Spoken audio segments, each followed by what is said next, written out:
এখানে আপনার কত লোক কাজ করে বা এখানে? 30,000। আচ্ছা, এখানে বেশিরভাগই তো সব গার্মেন্টস। গার্মেন্টস, কতগুলো কোম্পানি রয়েছে এখানে? 22টা ফ্যাক্টরি রানিং আছে। আমার এই পিছনে যে জায়গাটি দেখতে পাচ্ছেন এটি হচ্ছে এক্সপোর্ট প্রসেসিং জোন। এটি একমাত্র ঈশ্বরদীতে অবস্থিত বন্ধুরা। এইখানে প্রায় 30,000-এর বেশি লোকের কর্মসংস্থান হয়। এই ইপিজেডে প্রচুর লোক কাজ করে। এটা আমাদের ঈশ্বরদীর একমাত্র কর্মসংস্থান। শুধু ঈশ্বরদী না, ঈশ্বরদীর বাইরেও প্রচুর লোক এখানে কাজ করে জীবিকা নির্বাহ করে। এবং এই জায়গাটা খুবই রেস্ট্রিক্টেড। যারা এখানে কাজ করে একমাত্র তারাই কিন্তু ভিতরে প্রবেশ করতে পারে, ঠিক আছে? যাদের এন্ট্রি নাই, অর্থাৎ যারা কাজ করে না, তাদের কিন্তু এখানে প্রবেশ সম্পূর্ণরূপে নিষিদ্ধ। এখানে রয়েছে আমাদের নিরাপত্তা বাহিনীরা। আসসালামু আলাইকুম ভাই। ভাই, কথা বলা যাবে? কোন বিষয়? আপনি কি এখানকার নিরাপত্তা বাহিনী? জি জি, ব্যবসায়ী। জি। এখানে আসলে কতদিন ধরে কাজ করতেছেন? 2 বছর। আচ্ছা, এখানে বাইরের লোকের তো প্রবেশ সম্পূর্ণ নিষিদ্ধ না? জি জি জি।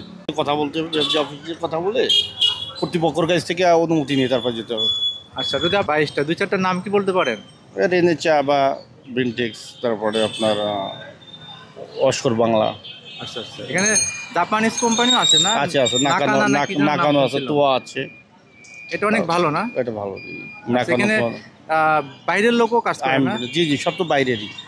আচ্ছা, এখানে আপনার বিদেশি লোকও অনেকে আছে, শ্রীলঙ্কার লোকও আছে না? না, শ্রীলঙ্কা আছে অল্প, চায়না বেশি আছে।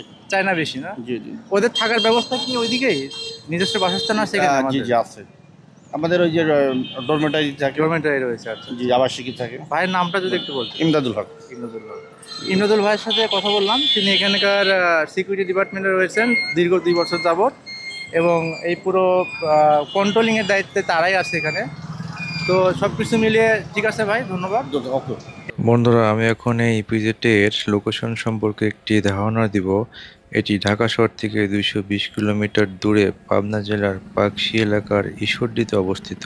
এই ঈশ্বরদী বিমানবন্দর থেকে প্রায় 10.5 কিলোমিটার এবং রাজশাহী বিমানবন্দর থেকে 110 কিলোমিটার দূরে অবস্থিত, এবং চট্টগ্রাম সমুদ্র বন্দর থেকে 884 কিলোমিটার এবং মংলা সমুদ্র বন্দর থেকে 280 কিলোমিটার দূরে এই ইপিজেডটি অবস্থিত। এই লোকেশন সম্পর্কে একটু ধারণা পেলে, এই ইপিজেডটি 2001 সালে স্থাপিত হয়। 309 একর এলাকার উপরে প্রতিষ্ঠিত এবং ইপিজেডটি বাংলাদেশের 3য় বৃহত্তম রপ্তানি এবং প্রক্রিয়াকর এলাকা। এই ইপিজেড এলাকার উপরে প্রতিষ্ঠিত ঈশ্বরদীর স্থানীয় প্রচুর লোকজন এখানে কাজ করে, জীবিকা নির্বাহ করে। এই ভিডিওটি অবশ্যই বেশি বেশি শেয়ার দিবেন। এটা আমাদের ঈশ্বরদী, আসলে আমরা ঈশ্বরদীর মানুষ, ঠিক আছে? ঈশ্বরদীর যে জায়গাগুলো রয়েছে সেগুলোই আমরা তুলে ধরার চেষ্টা করি।